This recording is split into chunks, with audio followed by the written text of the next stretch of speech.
funding needs can be not only carried out in the next couple of years, but be maintained after that. Thank you. Time of the gentleman has expired. The gentleman from Texas, Mr. Paul. I thank you, Mr. Chairman. I welcome the panel today. I wished I could promise you an eloquent statement where I could convert all of you to a non-interventionist foreign policy and a policy where we're not nation building, but I don't think I can promise you that. I wished I could come up with some profound questions for the panel so that I could point out the inconsistencies, not of the current foreign policy, but the foreign policy that's been going on for quite a few decades.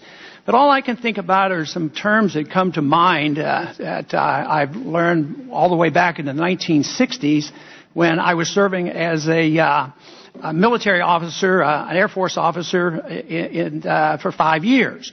And I come up with thoughts, quagmire, perpetual war for perpetual peace. War is the health of the state. War is a racket. Truth is the first casualty of war. And I think there's some profoundness to that, and I had to plagiarize them. Those are not my thoughts. But today, we're in a mess, and we're trying to figure out how to do it. We've had a war going on for 8 years, and I think it has a lot to do with the way we get into the wars, and then we try to deal with it. We try to justify why we're there later on. One thing that almost all debates are prefaced by is, don't come off as an extremist. Can we have a military victory? Have 500,000 troops? Go in there and win like we used to? No, that's off base. But do you want to just come home? No, that's not a lot. We have to have this balancing act which guarantees the politicizing of the war. This is why we end up with court-martials and arguments that are justified. We end up with military tribunals and secret prisons because we're not precise of what our goals are and why we're involved. And I think that is the biggest problem that we have. And what we need to do, I think, is try to be more precise about why we go into war. Now, the question I have for the panel, and I hope each and every one of you can answer this question, is I would like to know whether or not you endorse the Bush Doctrine. Ironically, last night the speech was given, which truly was eloquent, but it was given in the same place that the former president gave a speech in 2002 and emphasized a profound, dramatic change in our attitude toward the world.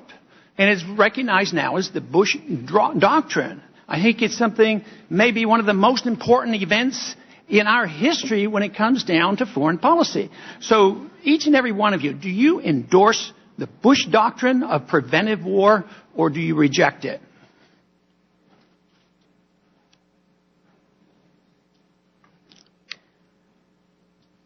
I think that the term preventive war is a very important one because it differentiates from preemptive war. A preemptive war, in my view, is one where you know you're about to be attacked and you strike first. My personal view is that the standard for intelligence and for confidence for preventive war is an extraordinarily high one. And there are very, very few instances where I think it is justified. If the experience of the last 8 years has taught us anything, it is to reaffirm the historic lesson that war is inherently unpredictable. Could I get the answers from the other two? Well, Congressman, I think that Secretary Gates draws an important distinction. There are times when it is appropriate for a country to protect itself from what it knows would be a devastating attack. But that standard should be so high, and obviously we didn't see that standard met in the last 8 years. But let me just add, that is not the situation in Afghanistan. We were attacked from Afghanistan. So even if the doctrine is or is not an appropriate one, it is not applicable to the situation before us. But we were never attacked by an Afghani. That's not true. Al-Qaeda was embedded in Afghan society. It was given safe haven by Mullah Omar and the Taliban leadership, and they were given a chance to turn over Al-Qaeda and bin Laden before we attacked them, and they refused. Time of the gentleman has expired.